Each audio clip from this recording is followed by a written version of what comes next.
Eastern Europe has long been a hotbed of organized crime, a shadowy world where smuggling, illicit trade, and corruption thrive beneath the surface of society. Among the most secretive and powerful of these criminal organizations is a syndicate known only as the 13 Rings. This clandestine network has been operating for decades, controlling vast portions of the underground economy in countries stretching from Poland to Ukraine, Romania, and beyond. Their grip on black markets, human trafficking, arms smuggling, and cybercrime makes them one of the most formidable criminal enterprises in modern history. Unlike traditional mafia groups, which rely heavily on familial ties or ethnic loyalty, the 13 Rings is structured more like a secret order, an elite brotherhood of criminals bound by unbreakable oaths and an ironclad hierarchy. The precise origins of the 13 Rings remain shrouded in mystery, though rumors suggest that the organization began in the chaotic years following World War II. As Eastern Europe was carved up by competing powers, black markets flourished, and criminal syndicates capitalized on the instability. Some historians and law enforcement officials believe the 13 Rings was founded by a coalition of war profiteers, ex-military operatives, and displaced individuals who sought to exploit the destruction of post-war economies. Others suggest that its origins date back even further, to secretive merchant guilds of the Middle Ages whose underground dealings laid the groundwork for future smuggling operations. By the time the Iron Curtain descended over Eastern Europe, the 13 Rings had already become a formidable entity, adapting to the strictures of communist rule. Unlike other mafia groups that clashed with government authorities, the 13 Rings embedded itself within state institutions, offering bribes and forming alliances with corrupt officials. This allowed them to control the flow of contraband goods, ranging from Western electronics to illicit arms, across Soviet-controlled territories. When the Soviet Union collapsed in 1991, the 13 Rings seized the opportunity to expand, cementing their dominance in the lawless economic environment that followed. What sets the 13 Rings apart from other crime syndicates is its secretive and highly disciplined structure. As the name implies, the organization is composed of 13 interconnected factions, each specializing in different aspects of illicit trade. These factions include human trafficking networks, arms dealers, drug manufacturers, financial fraudsters, and cybercriminals, among others. Each faction is led by a high-ranking member known as a keeper, a title that signifies their control over their respective trade. At the top of this pyramid sits the enigmatic Grand Council, a cabal of the most powerful keepers who dictate the syndicate's broader strategy. The identities of these leaders remain a closely guarded secret, with only the most trusted members ever learning their real names. Initiation into the 13 Rings is said to be a rigorous and lifelong commitment. New recruits undergo a brutal vetting process, proving their loyalty through acts of unwavering obedience. Once initiated, members are branded with a distinctive tattoo, a ring insignia that marks their affiliation. Betrayal is met with swift and ruthless execution, reinforcing the iron rule that silence and loyalty are paramount. The 13 Rings' influence extends across multiple domains of the underground economy, making them a dominant force in Eastern European organized crime.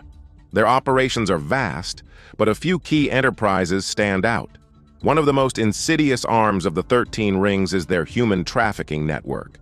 Victims, often from impoverished Eastern European and Central Asian countries, are lured with promises of legitimate employment, only to be forced into servitude, prostitution, or other forms of exploitation. The 13 Rings employ a vast network of corrupt officials, border agents, and fraudulent document forgers, allowing them to move people across borders with alarming efficiency. Their reach extends into Western Europe, the Middle East, and even North America, making them a global player in the trafficking industry. In the post-Soviet era, Eastern Europe became a prime hub for black market weapons, and the 13 Rings quickly capitalized on this opportunity.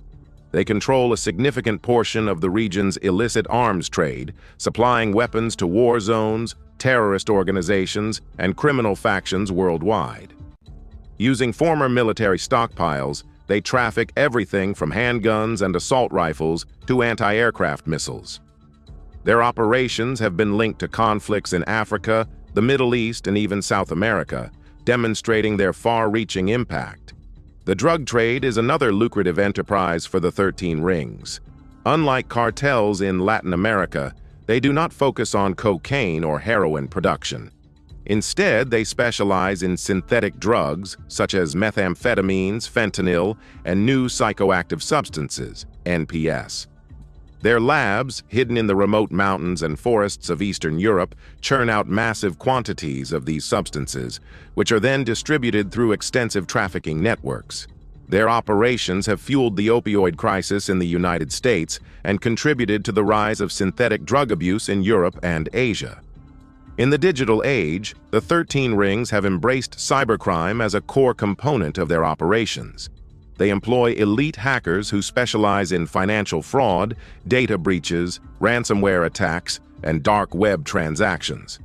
These cybercriminals have targeted major financial institutions, siphoning millions of dollars through complex money laundering schemes. The 13 Rings also control a network of fake online marketplaces that facilitate identity theft, credit card fraud, and the sale of illicit goods.